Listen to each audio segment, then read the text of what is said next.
محترم د رسول الله صلی الله علیه وسلم سیرت ابتدائی حصہ هغه بیان دل شروع اخیری باندې د رسول الله صلی الله علیه وسلم ته د الله د طرف نه دی وਹੀ ابتدا ذکر کړي و چې الله رب کریم نبی صلی الله علیه وسلم ته د سوره علق ابتدائی آیاتونه نازل کړل دی وਹੀ ابتدا وشو د خیر ابتدا وشولا رسول الله صلی الله علیه وسلم باندې ناشنا حالت غبرهټ راغله او د هغه لپاره خدیجه رضی الله عنها بهترین تدبیر هغه وکړل تسلی او ورقه بن نوفل یو عالم هغه د زړو کتابونو آسماني کتابونو عالم هغه ته بوتلل هغه رسول الله صلی الله علیه وسلم ته ډیره تسلی ورکړل او څنګه حالات هم د آینده بیان کړل چې تابانه برازي دا قوم به توبسي بہر صورت چکل نبی صلی اللہ علیہ وسلم دے دینا راغل نو حدیث دی بخاری کی دی رسول اللہ صلی اللہ علیہ وسلم تا چی ورقا بن نوفل دا خبر بیان کرلی ثم لم ینشب ورقت ان توفیا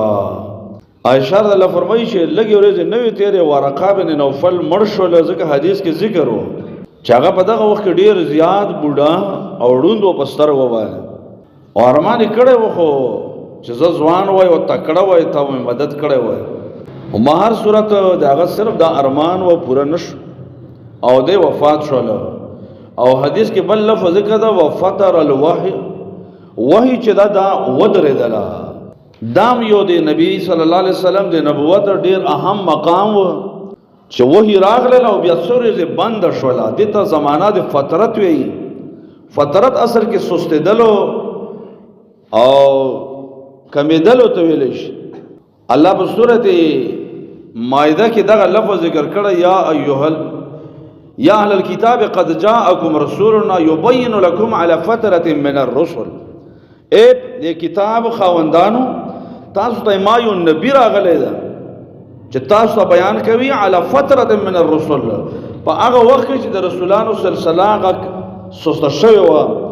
عیسی علیہ السلام په 590 کلونو تیرو نبی نو راغلی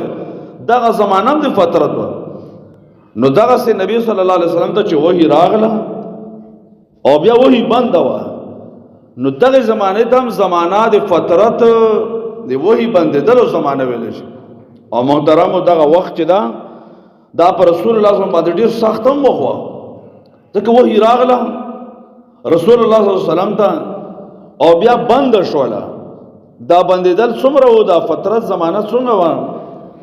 نو بعضی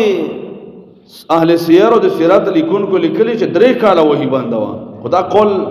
ډیر ضعیف دا اکثر محققین لا ضعیف غنی دا بعد یو چې شپږ میاشتې عبد الله ابن عباس رضی الله قول متعلق 15 سره وਹੀ بند و خدا ورزم په نبی صلی الله علیه وسلم باندې ډیر سخت ورته ځکه وਹੀ راغله او وਹੀ بند شو نو نبی هم فرمایي په ما باندې به دومره سخت ترین حالت راغله چې ما به وی چې د غرنه ځان لیک نو دی باندې دا سوال راځي چې دا ځان ورکول دا هو ګناه ده او لوی جرم ده رسول الله صلی الله علیه وسلم خپل حدیث کې دی خالدن مخلدن فیها ابدا جهنم کې وسړی دا ته ډیره مودې پورې چې کله مؤمنم وي نو ډیره مودې پورې په اور کې سي نو څنګه نبی صلی الله علیه وسلم دا سي اراده کې جواب دادا چې دا ابتدایي دور ده دا حدیث د اعتراض قابل څنګه نه ده چې ابتدایي دور ده رسول الله صلی الله علیه وسلم ته دا وਹੀ نه راغلی چې دا حرام دی دا منه ده ډیر کارونه ورستو بنديږي او رسول الله صلی الله علیه وسلم په خپل بندوي په خپل بیانوي خدا ابتدایي حالت ده بل چې قاضي ایاز لیکلي چې صرف اراده دا به وان دا جبرئیل علیہ السلام به راخرش او رسول الله صلی الله علیه وسلم ته وایي چې ته الله حق نبی دی دی الله رښتینی نبی رسول الله فرمایي دې سره به مازه ډیره تسلی راغله خو په هر صورت رسول الله صلی الله علیه وسلم دا ورته سخت وي وਹੀ ویل بندو الله نو دې کې ډېر حکمتونه یو دادا چې وਹੀ راتلل رسول الله صلی الله علیه وسلم ته پاول کې ډیر زیات تکلیف و ځکه نبی هم فرمایي حتا بلغ من الجهد تر دې ماته جبرئیل علیہ السلام دومره زور را کړی و چې زه خو کړی و ما نو داسې کبیا سبا بیاوی نو دا خو رسول الله ډیر بوج راشي نو الله څه زری پورې دا وਹੀ هغه بند کړ بل دا چې رسول الله صلی الله علیه وسلم شوق وته و یو سیدا وਹੀ براتل دا بوج و لکه دی وਹੀ اقسام کې ان شاء الله بیان کو وਹੀ مختلف اقسام باندې راتله خو یو به داسې و چې رسول الله فرمایي لکه سلسله الجرس دا زنجیر چې شړولې شي داسې جبرئیل علیہ السلام به دا سخترین وحی و په نبی زمانه. عائشہ رضی الله عنها فرمایل چې سخت یخنی بوا د یخنی موسم دی، یخنی دی ساړه موسم، او رسول الله صلی الله علیه وسلم په تندی مبارک باندې به خلی راغلی ډیر بوج دی وجه دا سخت دی قسم دی وحی و. زید بن ثابت رضی الله فرمایي او قرات نبی صلی الله علیه وسلم باندې وحی شروع شو، او دا وخت کې رسول الله صلی الله علیه وسلم دا پتون د ما په خپې باندې ورنو دومره بوج په ما باندې راغله چې زید بن ثابت فرمایي چې ما چې د خپل ماته شول دا سخترین قسم و دی وحی. نو بهر صورت داو نبی صلی الله علیه وسلم بل طرف ته به یو نورم زړه کې برنامه نو نبی صلی الله علیه وسلم بشوقم و چې کله به وحی بیا راځي وحی بنده ده. او بیا الله رب العالمین نبی صلی الله علیه وسلم فرمایي چې زرا روانو په دې دوران کې د مکی او خړو جبرئیل علیه السلام به ولیدل په کرسی باندې ناسو په اوا کې. نو دا داسې دور و، هغه دور کې په اوا کې سړی په کرسی باندې، اوس خو ناشنا ناشنا ایجادات هم دي ایم دا سړی ارڅ کتلی شي، خو هغه دور کې په کرسی په اوا کې سړی ناست ده جبرئیل علیه السلام. نو په نبی صلی الله علیه وسلم باندې سخترین روب راغله، او دا روب د وجه نه نبی صلی الله علیه وسلم کور ته راغله. خدیجه الله ته فرمایي دثروني خدیجه په ما باندې کمبل واچوا او په کمبل کې پټ کړل. نو د الله د طرف نه آیتونه جبرئیل علیه السلام راوړو، دا آیتونه د سوره مدثر چې ما تلاوت کو، یا ایها المدثر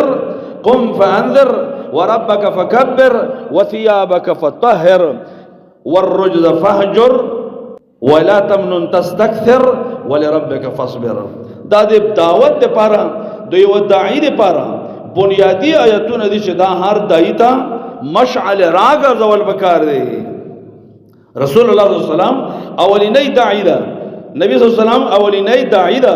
نو دا هغه د پاره اول بیا هر داعی ته دعوت کوونکی د حق لرا هغه د پاره دا آیتونه مشعل را دي. سوره مدثر الله فرمایا یا ایها المدثر، اے ځان په کمبل کې نغښتون کا، دا د الله د طرف نه د نرمۍ او د ملاطفت الفاظ دي چې ځان په کمبل کې غښتون کا. اوس د آرام وخت هغه لاړل، ځکه ته به اوس د امت دعوت کوي، د هغوی به رهنمایي کوي، د هغوی به تربیت کوي. تا ته اوس آرام د تا ختم شو. یا ایها المدثر قم، ودرېږه. ودرېدل نه مراد صرف پخپو نه دي بلکې کار شروع کول دي. تب اوس ودرېږي، خپل آرام دا به لرې کوي، ځکه د حق دپاره دعوتونه او رسول الله صلی الله علیه وسلم د دې بهترین درویش کاله دي. دا د نبی صلی الله علیه وسلم د دې آیات عملی تفسیر ده چې رسول الله صلی الله علیه وسلم شپې ته نه دي کتلي، ورځ ته نه دي کتلي، غم ته نه دي کتلي، خوشحالۍ ته نه دي کتلي، بلکې وربک فکبر د رب لوی بیان کړی ده. وربک فکبر دا اصل کې موضوع د تقریر د بیان او د دعوت ده چې ته به څه کوې. وربک فکبر، خلق به څه کوي، ته به د رب لوی وي، د رب بړایي دا به ته بیانوي. وربک فکبر والرجز فهجر. الله فرمایي گندگی چې څومره قسمونه دي، دینه پټډا شابوتان دي، شرک ده، اهل معاصی دي، ګناهګار دي، دای ته د هغوی نه ځان جدا کول پکار. دغه دا سبب د تهمت ګرځي. دای به کوشش کوي د هغه ملګرتیا هغه به د نیکانو خلکو سره وي. رسول الله فرمایي لا تصاحب الا مؤمنا، تب ملګرتیا نه کوي مگر د مؤمن سړي سره به کوي. کته دعوت هم کوي او سبا دی باغیانو سره، د الله د نافرمانو سره، د هغوی سره ناست هم وي، هغه هم د تا هم نشیني د هغوی کوي. نو پتا به خلک سبا خامخا اعتراض، ځکه دعوت داسې شی ده چې تا کې به خلک بیا ګوري، بلکې که تا کې پیدا نه شو بیا به د پلار ته ځي، که پلار کې پیدا نه شو بیا به نیکه ته ځي، خو تا کې به یو عیب هغه ګوري. نو ته به خپل وس مطابق ځان په ډډه باندې ساتي. والرجز فهجر. او الله فرمایي ولا تمنن تستكثر، بل بدا کار کوي چې تب احسان زباده نه په چا باندې نه کوي.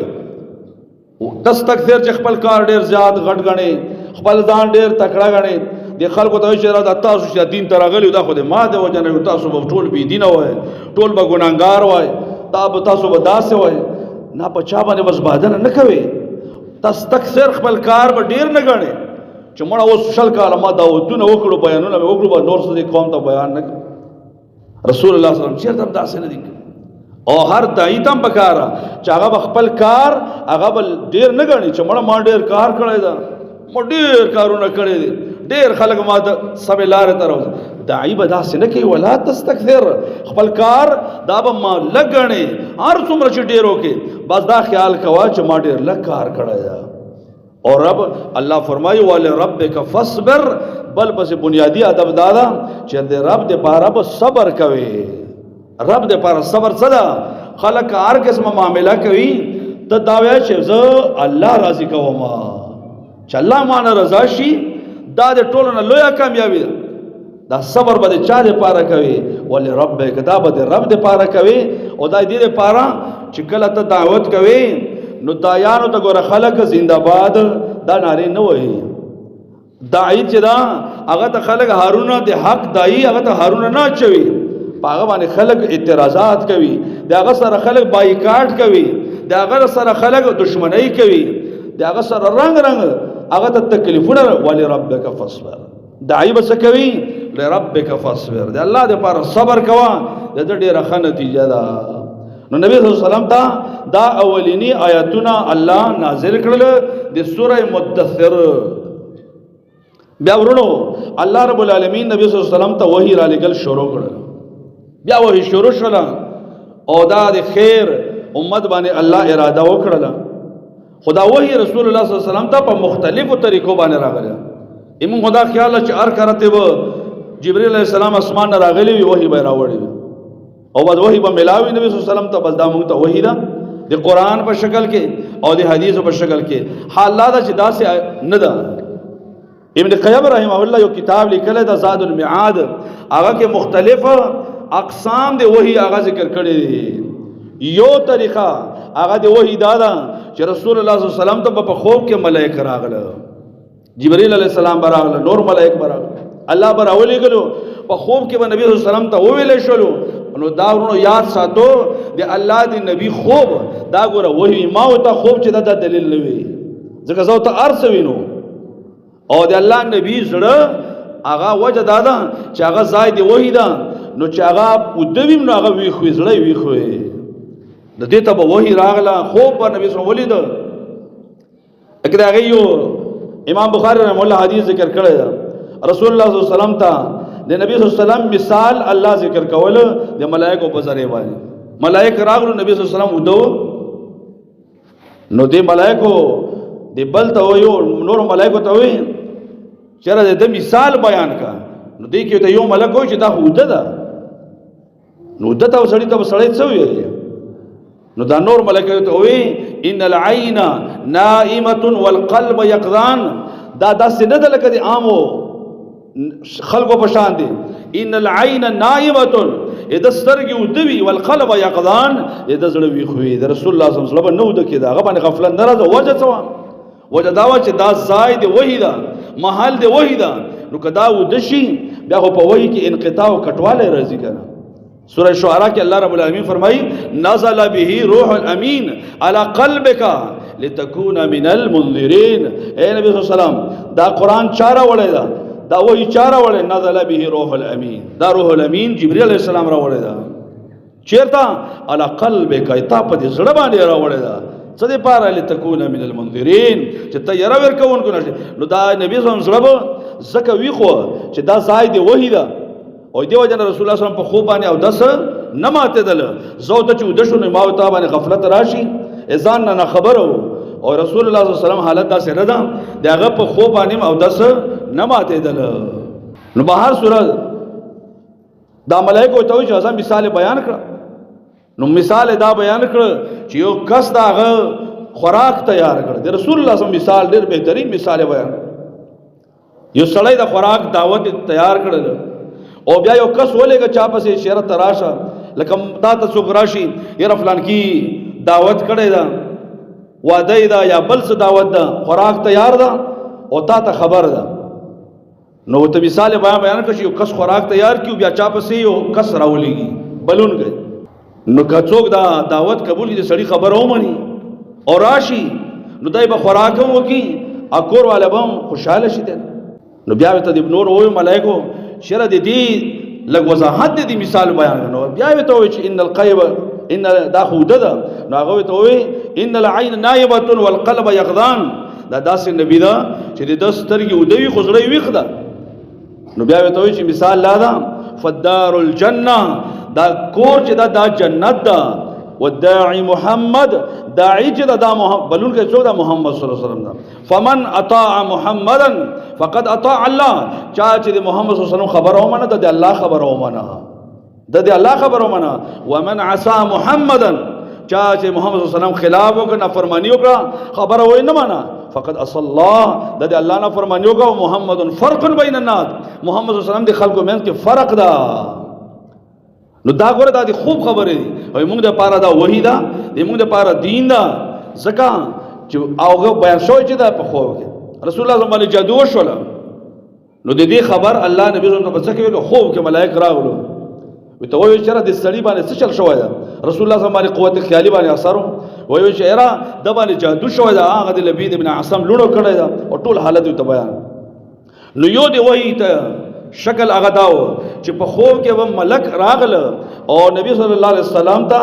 هغه ته خبر ور کړل دا دی وحی یو شکل ورونو دویم دی وحی شکل هغه دا چې جبرئیل علیه السلام براغله بغیر د لیدلونه او رسول الله صلی الله علیه وسلم په دې زړه کې خبر ور واچولا دا دویم قسم دی وحی دا او دې متعلق کوم حدیث ورونو والله العظیم چې زه ما خپلم دا اراده و چې دا سړی دا حدیث بالکل سړی په غټو غټو الفاظ سړی ځان ته ولي او ځان سره په داسې کې وساتي چې ډیر کله ته د انسان په هغه باندې نظر پر وځي او تاسو تمیم دا درخواست دا چې دا حدیث یو موږ د دې وحی اقسامو کې ذکر کړل بل دا ځان سره وساتو مصنف د ابن ابي شيبه روایت ده الجامع الصغير کې شیخ البانی رحمه الله دا ذکر کړی دا ډیر خوندورو د یقین جوړېدلو د پاره او په الله باندې د اعتماد او د باور د پاره ډېر لوی حدیث داسې ده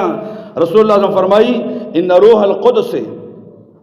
نفث فی روعی نبی صلی فرمایي جبرئیل علیہ السلام د ما په زړه کې دا خبره راواچوله کومه خبره واچا ان النفس لن تموت حتى تستكمل رزقها نبی صلی فرمایي یو نفس تر هغه پورې نه مړ کېږي حتی تستکمل رزقها سو پورې چې خپل رزق هغه خوړل نه ده خپل دانا خپل خوراک خپل حصہ هغه راټول کړي نه ده دا نفس تر هغه پورې نه مري اگر چې اسباب د مرګ براشي خلک وایي پلان کې بالکل د مرګ نه بچ شوی اصل وجه دا رزق یا پاتې ده خوراک پاتې ده او دا د موږ یقین ده د رسول الله د حدیث وجنا چې ان النفس لن تموت حتى تستكمل رزقها چې انسان خپل رزق نه دا پوره کړي رسول الله فرمایي تر هغه پورې دی مرینا خو بیا موږ ته ادب رسول الله څخه رسول الله فرمایي فتقوا الله اے د الله بندگانو الله نه ويرګو واجملوا في الطلب رزق صحیح ته پوره کوي خو تاسو د رزق طلب کولو کې خاصه طلب وکړو خاصه ماده دا چې رزق به تاسو خپل ملاويږي کته هر نمونه وي خو ګوره تاسو ګوره خاصه طلب وکړو د حرام نه ځان وساتو د بل د حق نه ځان وساتو غلو نه ځان وساتو د الله د نافرمانو طریقو نه ځان وساتو واجملوا في الطلب په طلب د رزق کې خاصه کار واخلو او نبی فرمایي دویم کار دا وکړو فعليه التوکل په الله باندې توکل وکړه الله بل ځان اوس پر وکړه او د الله رب العالمین وعده ده و من يتوکل علی الله فهو حسبه چا چې په الله باندې ځان وسوته الله به ته کافی شي بیا رسول الله صلی الله علیه وسلم یو بل ادم مونږ ته دا ذکر کړی دا چې په دې کې اکثر مونږ خوېګو نبی صلی الله علیه وسلم دا فرمایي ولا يحملنکم استبطاء الرزق کا رزق لګي تاسو نو ورستو شي معنا دا تاسو باندې غربت راشي تاسو محتاج شو رزق ته ډیر ضرورت شو نو بیا څنګه نبی فرمایي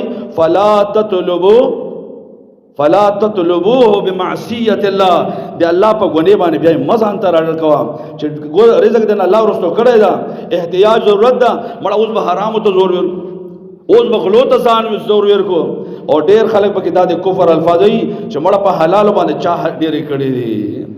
مړ په حلال پسې به حلال شي حلال او حرام په ځان خو ګور خوراک ځان تر وړه نبی هم فرمایي فلا تطلبوه بمعصیت الله، رزق سید طلب کوا خود الله په نافرمانی کې نه، زکه فانما عند الله لا يناله الا بطاعته، د الله سره چې کوم رزقونه دي دا که طلب کوي دا ځان ته ګټو نو دا د الله په تابعداري یا الله تابعداري شروع کا، الله به دا سره رزق دیر کی. الله فرمایي ومن يتوکل على الله فهو حسبه، الله رب العالمین فرمایي ومن يتق الله يجعل له مخرجا ويرزقه من حيث لا يحتسب. الله فرمایي څوک چې الله باندې ځان اوس پر الله به تکافي شي، څوک چې الله نه وېریږي الله به دا سره رزق ورکړي د باندې ګمانم نه وي پاک دا سه ځای نه به الله رزق درکړي. نو دا ما او تای پر یو حدیث ودا دا چې ګوران نبی هم فرمایي ان روح القدس نفث في روعي، روح القدس د ما پزړه کې دا خبره واچو جبرئیل علیه السلام. نو دا دویم قسمه د وحی دا ا طریقه دا چې الله رب العالمین باندې نبی صلی الله علیه وسلم ته په دې طریقې باندې وحی را لګا. دریمه طریقه د وحی دا و چې کله کله به نبی صلی الله علیه وسلم ته دیو انسان په شکل کې جبرئیل علیه السلام راغله. دا ساره طریقې دا نور طریقې دا خوب والا زړه کې چول دا اسانه ده. دریمه طریقه هم اسانه و. نبی صلی الله علیه وسلم تبع اکثر یو صحابي او دهیه الکلب دا ډیر زیات حسین او خاصه شکل والا صحابي و، بلکې یو روایت مطابق نبی صلی الله علیه وسلم چې دی ولید دومره خاصه و چې نبی صلی الله علیه وسلم د اسلام سوال کړو چې الله ته اسلام نصیب کړي. دومره خاصه شکل ځکه بعض انسان چې انسان وي او کافر وي نو سړی حیران شي چې خداب هم د همیشه په اور کې سي. رسول الله ته دعا کړې و الله مسلمان کړی و نو اکثر به جبرئیل علیه السلام د په شکل کې راغله. خلکو به دا خیال کوي چې د دهیت الکلبی ده په ځای د هغه باندې هغه به جبرئیل علیه السلام او کله کله به عام باندې چې په شکل کې راغله جبرئیل علیه السلام. لکه حدیث تاسو ته ذکر ده مشهور حدیث جبرئیل نبی صلی الله علیه وسلم ناس نه صحابه فرمایي یو سړی راغله سپینې جامې دي او تک سپینې جامې لا یرا علیه اثر السفر او د سفر څخه نخې به باندې نه وي. ځکه نو موږ حیران شو چې کده د سپینې جامې د خو د سفر سره خیرنیږي زر نو دا خو د دې ځای مدینه نه ده او چې مدینه وای نو موږ پیژنو ولې نه چا هم نه پیژند. رسول الله صلی الله علیه وسلم ته پوښتنه وکړلو د اسلام متعلق د ایمان متعلق د قیامت متعلق علامات قیامت. رسول الله صلی الله علیه وسلم جوابونه ورکړل. دا سړی لاړل چې کله لاړ رسول الله صلی الله علیه وسلم عمر رضی الله عنه فرمایي یا عمر اتدری من السائل، عمر دا ته پته شته چې دا سړی راغله ته وزونه وکړو ناسو دا څوک و؟ هغه چې الله او رسوله اعلم. موږ حیران الله رسول ته پته نه پیژاند او کپڑے سپینې دي. نو نبی صلی الله علیه وسلم فرمایل فانه جبريل، عمر دا جبريل علیہ السلام اتاکم يعلمکم امر دینکم، دا دې لپاره راغلی و چې تاسو ته دیني خبره وخی دته دا ټول پته وي خو تاسو د پویولو لپاره دا په تاسو وکړلو. دا اصل کې جبرئیل علیہ السلام نو دا دریم قسم دی وی و چې رسول الله صلی الله علیه وسلم ته دی و انسان په شکل کې نو بیا به صحابه هم لیدل ځکه اصل شکل کې ونه نو صحابه هم ولیدل دی و انسان او د سړي په شکل کې براغله. دا دریم قسم نور اقسام دی وی مستدا ان شاء الله الله په توفیق سره آینده خطبه کې به ان شاء الله هغه بیانو. اقول قولي هذا واستغفر الله لي ولكم وللسائر.